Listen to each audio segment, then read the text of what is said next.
फुलवारी जलसिया dam आप सभी को मन को मोह लेगा। पश्चिम की ओर बसा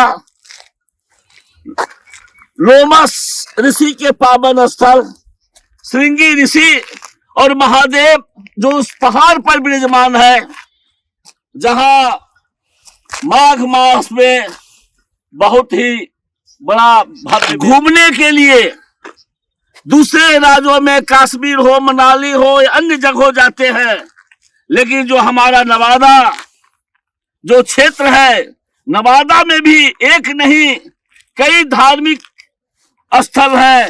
वही इस डैम का हुआ था तो माननीय कर्पूरी ठाकुर जी सोने के कुदाल से इसका विकास के लिए तड़प रहा है। यहाँ के ग्रामीण रोजी रोटी के लिए तरस रहे हैं। आप देख रहे हैं केवल सच। चंदन है नवादा की माटी, कन कन इसका सौरभ है। इस पर तो क्या नवादा बिहार को भी गौरव है। केवल सत्य प्रेस में आप सभी का स्वागत है, अभिनंदन है।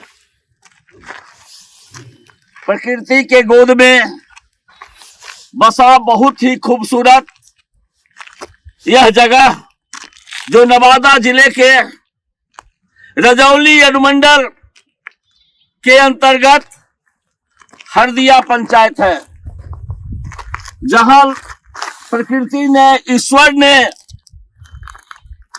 रच रच कर अपने कारीगरी से, अपने मेहनत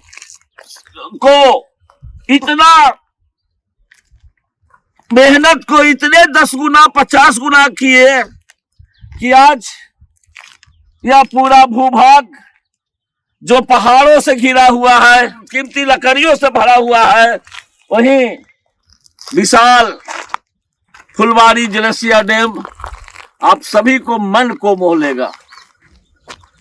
रजौली से 3 किलोमीटर पश्चिम की ओर बसा लोमस ऋषि के पावन स्थल श्रृंगी ऋषि और महादेव जो उस पहाड़ पर विराजमान है, जहां माघ मास में बहुत ही बड़ा भव्य मेला लगता है। लेकिन इस बिहार के पावन भूमि में नवादा जैसे क्षेत्र में इतने सुंदर स्थल रहने के बाद भी, इतने अच्छे डैम रहने के बाद भी आज कहीं न कहीं उपेक्षा का शिकार है।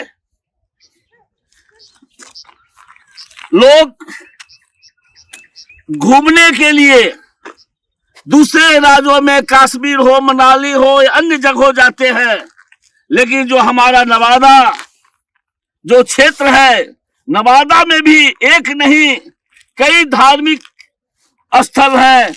वहीं मधुबन भी है, ककोलत जलप्रपात भी है और यह हरदिया का डैम भी है। लेकिन इस हरदिया डैम से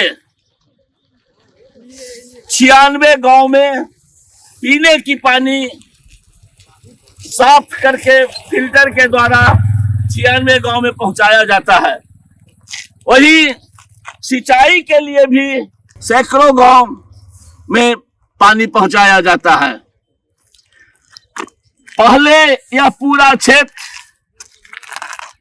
एमसीसी और वैसे दबंग लोगों से भी भरा रहता था कि आने जाने में लोगों का डर का भी भय बना रहता था।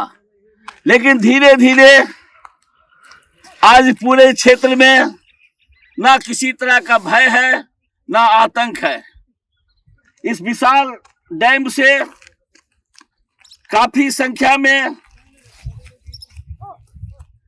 मछली पकड़ने का भी कारोबार निविदा के द्वारा होता है। लेकिन दुर्भाग्य इस बात की है कि ऐसे स्थलों में रहने के लिए कोई व्यवस्था नहीं है।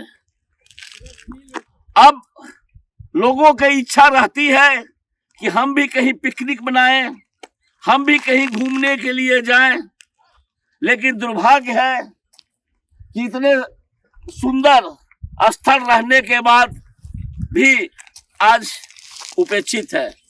मैं अब इस डैम के बारे में थोड़ा बताना चाहता हूं कि यह डैम 1980 में इसके निर्माण के लिए शिलान्यास हुआ था और उस समय बिहार के तत्कालीन मुख्यमंत्री कर्पूरी ठाकुर जी हुआ करते थे। इस डैम का उद्घाटन माननीय तत्कालीन मुख्यमंत्री कर्पूरी ठाकुर के कर कमलों द्वारा 84 या 85 में किया गया था। और आपको सुनकर हैरत होगा, जब शिलान्यास इस डैम का हुआ था तो माननीय कर्पूरी ठाकुर जी सोने के कुदाल से इसका उद्घाटन किए थे।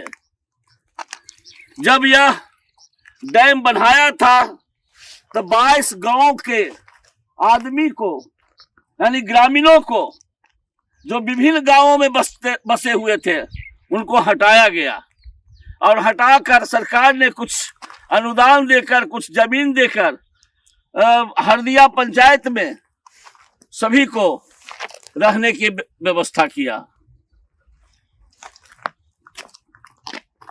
आज इस क्षेत्र के ग्रामीणों को दुख इस बात का है कि काश ऐसे डैम में अगर हमें रोजगार की सुविधा मिलती, अगर दुकान होता, अधिक से अधिक पर्यटक लोग, यात्री लोग, ग्रामीण लोग घूमने के लिए आते, ग्रामीण बाजार को बढ़ावा मिलता, तो निश्चित हम लोग जो दूसरे राज्यों में जाते हैं कमाने के लिए, कम से कम यहाँ अगर रोजगार मिलता तो हम इसी डैम के पास रोजी रोजगार करते। कुछ नाव से यहाँ के लोग पेट भरने का कार्य तो जरूर करते हैं, लेकिन अगर काफी संख्या में बोट होता तो लोग इस डैम का आनंद भी उठाते हैं। अभी कुछ ग्रामीणों ने बताया, कुछ पहाड़ी से जो तिलैया होते, कोडरमा के लिए जो ट्रेन का लाइन बिछ रहा है, और आने वाले समय में पहाड़ होते हुए कोडरमा में इस रेलवे लाइन को जोड़ा जाएगा। लेकिन रेलवे लाइन के जुड़ने के बाद पुनः ग्रामीणों को भी स्थापित होना पड़ेगा। यह डर ग्रामीणों को सता रहा है। चाहे जो हो, आज यह हरदिया क्षेत्र विकास के लिए तड़प रहा है। यह महादेव का स्थल विकास के लिए तड़प रहा है। यहाँ के ग्रामीण रोजी रोटी के लिए तरस रहे हैं। आज नवादा को ऐसे ऐसे धरोहरों को सुसज्जित करने की आवश्यकता है, इसे विकसित करने की आवश्यकता है। और जो बिहार का बहुत ही खूबसूरत डैम अगर कहा जाता है तो फुलबरिया डैम है, इसका उपेक्षा नहीं हो, इसे और भी सुंदर बनाया जाए, दुकान सजाया जाए, बोट की व्यवस्था की जाए, रहने के लिए भवन बनाया जाए, तब बिहार का एक खूबसूरत जगह यात्रियों के लिए, पर्यटकों के लिए आकर्षक का केंद्र बनेगा। बिहार के प्रगतिशील मुख्यमंत्री जी, बिहार के पर्यटन मंत्री, नवादा के सांसद महोदय, इस क्षेत्र के विधायक, एमएलसी, जनप्रतिनिधि गंभीरता से सोचे और ऐसे ऐसे पर्यटक स्थलों को चिन्हित करें कि आखिर हमारा ऐसे पर्यटक